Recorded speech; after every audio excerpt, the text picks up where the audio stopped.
दोस्तों, बहुत सारे लोग बिजनेस करना चाहते हैं, परंतु बिजनेस के बारे में सिर्फ सोचते ही रहते हैं। पर सबसे बड़ी दिक्कत ये है कि सोचते सोचते ही उनकी भैंस पैदा होने से पहले ही मर जाती है। अब आप सोच रहे होंगे एक बिजनेस शुरू करने का भैंस से क्या कनेक्शन, तो इसे आपको एक इंटरेस्टिंग स्टोरी से समझना होगा और वीडियो को पूरा देखना होगा, क्योंकि ये बिजनेस आइडिया बहुत ही यूनिक है और आपकी लाइफ बदल सकता है। और अगर वीडियो पसंद आए तो वीडियो को लाइक करके चैनल को सब्सक्राइब करके सपोर्ट भी करना। वेल दोस्तों, ये कहानी है दो दोस्तों की, राम और मोहन की। ये दोनों मिलकर ये डिसाइड करते हैं कि हम दोनों एक बिजनेस शुरू करेंगे। एक एक भैंस खरीदेंगे, उसका दूध निकालकर पनीर बनाएंगे या दही बनाएंगे और उसे बाजार में सेल करेंगे, जिससे हम जल्दी अमीर बन जाएंगे। अब दोनों दोस्त मिलकर डिसाइड करते हैं अगले दिन सुबह 10 बजे हम भैंस खरीदने जाएंगे। और अगले दिन राम तो भैंस खरीद लाता, परंतु मोहन भैंस खरीदने नहीं जाता। राम सोचता है कि शायद मोहन को बिजनेस में कोई इंटरेस्ट ही नहीं होगा। राम भैंस की खूब सेवा करता है, उसका दूध निकालता है और उससे कई सारे मिल्क प्रोडक्ट बनाकर बाजार में सेल करता है। और वहाँ से उसकी जो कमाई होती थी उसे भी वो अपने बिजनेस में री इन्वेस्ट कर देता था। और लगभग 2 या 3 साल के बाद राम के पास 25 से 30 भैंसें हो जाती हैं। अब वह अपने बिजनेस को दूसरे राज्यों में फैलाने लगता है। इस प्रकार देखते ही देखते उसके मिल्क प्रोडक्ट पूरी इंडिया में फेमस होने लगते और इसी तरह राम खूब अमीर बन जाता। एक दिन उसे अपने गाँव की याद आती तो वह अपनी लग्जरी गाड़ी से गाँव की तरफ जाने लगता। अब जैसे ही वो गाँव के अंदर पहुँचता है तो रास्ते में बने गड्ढों के कारण उसकी गाड़ी खराब हो जाती। अब वो अपनी गाड़ी से उतरता है और किसी की मदद को ढूंढने लगता।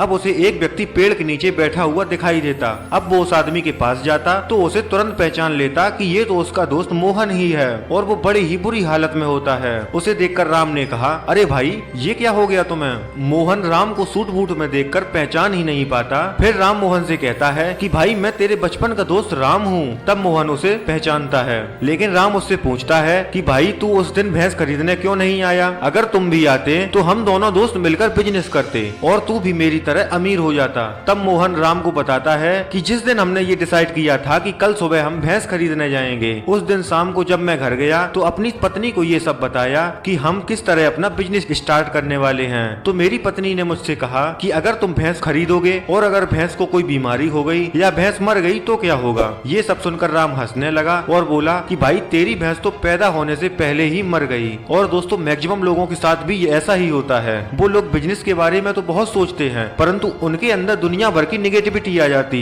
कि अगर बिजनेस नहीं चला तो मैं बर्बाद हो जाऊंगा, या फिर मेरे सारे पैसे डूब जाएंगे, या फिर मैं बिजनेस को चला पाऊंगा या नहीं। इन्हीं सब बातों को सोचकर ज्यादातर लोग बिजनेस स्टार्ट ही नहीं करते। इंडिया में 93% ऐसे लोग हैं जो बिजनेस तो करना चाहते और रिच भी बनना चाहते। सभी को जल्दी से जल्दी अपना 1 करोड़ कमाना होता, परंतु इन 93% लोगों में सिर्फ 11% ही ऐसे होते हैं जो बिजनेस को स्टार्ट करके सक्सेसफुल बन पाते हैं। सभी लोगों को करोड़ों तो कमाना है, परंतु उन्हें बिजनेस करना ठीक से बिल्कुल नहीं आता। तो आखिर ऐसा क्या काम करें कि हम भी दुनिया की 1% की लिस्ट में आ सकें? ये सब मैं आपको इस वीडियो में बताने जा रहा हूँ। इस वीडियो में आपको रियान डैनियल की बुक 12 मंथ टू $1 मिलियन के जरिए 3 स्टेज को एक्सप्लेन करने जा रहा हूँ, जिससे लगभग जानने के बाद आप भी बिजनेस से $1 मिलियन या लगभग 1 करोड़ रुपए सिर्फ 12 महीनों के अंदर कमा सकते हैं। तो चलिए शुरू करते हैं। तो दोस्तों, इस बुक में ऑथर ने सिर्फ 12 महीनों में 1 करोड़ रुपए कमाने का स्टेप बाय स्टेप फॉर्मूला बताया है, जिसे उन्होंने 3 स्टेजों में डिवाइड किया है। पहली स्टेज है हसल स्टेज, जो 1 से 4 मंथ तक हमें फॉलो करनी है।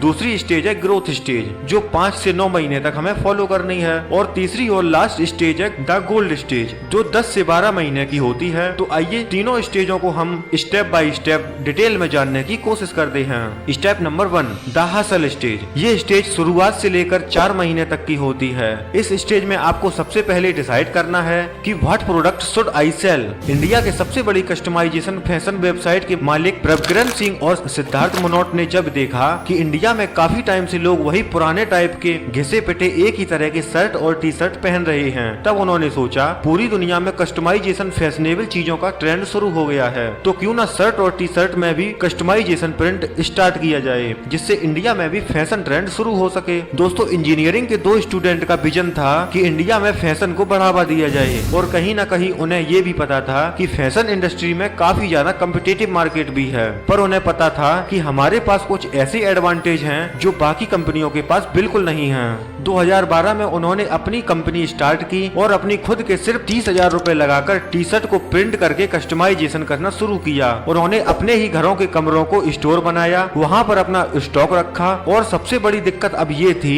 कि उनके इस प्रोडक्ट को सेल कैसे करें and how to get your first customer. Product design करने के बाद उनके सामने सबसे बड़ा चैलेंज वही था जो हर एक बिजनेसमैन के साथ होता है कि how to get first customer. इसके लिए प्रभ किरणबा सिद्धार्थ ने कई सारे कॉलेज एग्जीबिशन में अपने प्रोडक्ट का एडवर्टाइजमेंट शुरू कर दिया और सेल करना शुरू किया। अभी तक इन्होंने सारी मैन्युफैक्चरिंग खुद से ही की थी, पर ये काफी नहीं था, इसलिए फाइनली काफी टाइम के बाद उन्होंने अपनी एक वेबसाइट लॉन्च कर दी जिसका नाम था बेवकूफ.com। इस नाम को रखने का एक बहुत बड़ा रीजन ये है कि जब भी किसी प्लेटफॉर्म पर किसी भी व्यक्ति को ये सुनने को मिलेगा तो वो नाम पढ़कर अपने मन में क्यूरियोसिटी जरूर होगी कि आखिर ये बेवकूफ.com है क्या। और जैसे ही कोई भी कस्टमर ये वेबसाइट ओपन करेगा उसे एक से एक अच्छे अमेजिंग प्रोडक्ट दिखाई देते हैं जिन पर एवेंजर्स या यूट्यूबर्स या किसी फेमस सेलिब्रिटी की लोगो छपे होते हैं। और सबसे बड़ी चीज दोस्तों ये थी कि बाकी ब्रांड के मुकाबले इसमें 50% डिस्काउंट भी मिलता था और उनकी ये टेक्निक काफी ज्यादा काम आ गई और प्रेजेंट टाइम में बेवकूफ.com 10 मिलियन कस्टमर बेस के साथ 300 करोड़ की कंपनी बन चुकी है। तो ऐसे तो व्यक्ति स्टार्टिंग से लेकर इतना बड़ा बिजनेस बिल्ड कर पाए। तो दोस्तों ये होती है किसी भी बिजनेस को स्टार्ट करने की सबसे बड़ी स्टेज। अब दोस्तों आती है दूसरी, द ग्रोथ स्टेज। इस स्टेज में आपको 5 से 9 महीने का टाइम देना होता है। इस स्टेज में हमें ये देखना पड़ता है कि किसी भी बिजनेस को ग्रो कैसे करें, उसे एक्सपेंड कैसे करें। इसके लिए हमें कितनी फंडिंग और कितनी सेल्स की आवश्यकता होगी। ऑथर रेयान अपनी इस बुक में लिखते हैं कि किसी भी बिजनेस को ग्रो करने के लिए शुरुआत में आपको 25 सेल्स पर डे का टारगेट होता है, यानी कि एक दिन में आपको 25 सेल करनी ही होती हैं। ग्रोथ स्टेज में हर एक एंटरप्रेन्योर को एक टीम बनानी होती है जिसमें सिस्टम व किसी भी सॉफ्टवेयर को डेवलप करना होता है जिससे फ्यूचर में कोई भी प्रॉब्लम्स ना आ सके। और सबसे बड़ी चीज कि आपको अपने प्रोडक्ट की मार्केटिंग कैसे करनी है जिससे डेली 25 सेल्स का जो टारगेट है वो अचीव हो सके। इसके लिए ऑथर एक एग्जाम्पल से समझाते हैं कि मार्कस नाम के एक बड़े एंटरप्रेन्योर थे। वो टॉयज का बिजनेस करते थे, परंतु कुछ समय बाद उनका बिजनेस बुरी तरह पिट गया। उस समय उन्हें इतनी नॉलेज बिल्कुल नहीं थी और अपने ही फेलियर से उन्होंने 3 चीजें सीखी: how to create a impactful product, how to sell it properly and how to market it properly. उन्हें इन चीजों की नॉलेज तब मिली जब उनका प्रोडक्ट फेल हो चुका था। इसी के दौरान मार्कस की मुलाकात वर्ल्ड के फेमस पॉडकास्टर जो रोगन से हो गई, जिन्होंने उन्हें अपने पॉडकास्ट पर बुलाया। जो रोगन ने मार्कस से पूछा कि आजकल आप कौन सा बिजनेस कर रहे हैं। तब मार्कस ने बताया कि मैं एक ऐसे सप्लीमेंट पर काम कर रहा हूँ जो आपकी मेंटल पावर को बूस्ट करता हो।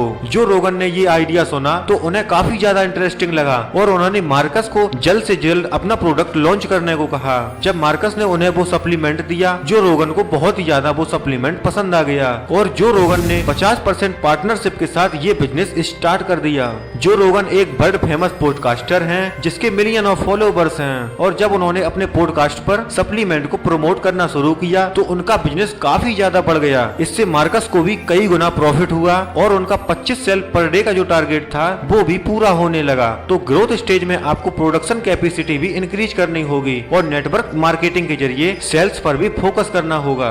तो दोस्तों अगर आपको वीडियो पसंद आ रही हो तो चैनल को सब्सक्राइब करना ना भूलिए। अब दोस्तों तीसरी और लास्ट है the gold stage. Hustle stage और ग्रोथ स्टेज के बाद अब आती है द गोल्डन स्टेज, जो 10वें से 12वें मंथ में पूरी करनी होती है। इसमें आपका पूरा फोकस प्रोडक्ट डिजाइन और सेलिंग से हटाकर बिजनेस डेवलपमेंट पर करना होगा। साथ ही साथ social media platform Google ads, Facebook ads और इंस्टाग्राम मार्केटिंग, इन सभी चीजों पर भी काम करना होता है। इस स्टेज में आने से पहले आपका मेन काम प्रोडक्शन कैपेसिटी, जो आप ऑटोमेशन कर चुके होंगे, और as a owner of business आप वो सब काम करोगे जिससे लोग आपके बिजनेस को जाने। इंडिया में सबसे अच्छा एग्जाम्पल है रितेश अग्रवाल का, जिन्होंने ओयो होटल्स की ब्रांडिंग शुरू की। उन्हें ये आइडिया तब आया जब वो किसी गंदे से होटल में रुके और उसका बजट भी काफी ज्यादा टाइट था। तब उन्होंने सोचा कि क्यों ना सस्ते प्राइस में एक बढ़िया रूम सर्विस प्रोवाइड की जाए और इस आइडिया से एक 19 साल के लड़के ने स्टार्टअप शुरू कर दिया। उन्होंने अपने बिजनेस के लिए खूब मेहनत की और फाइनली अपनी गोल्ड स्टेज में आने के बाद उन्होंने सबसे ज्यादा उस चीज पर ध्यान दिया जो किसी भी बिजनेस के लिए सबसे ज्यादा जरूरी होता है।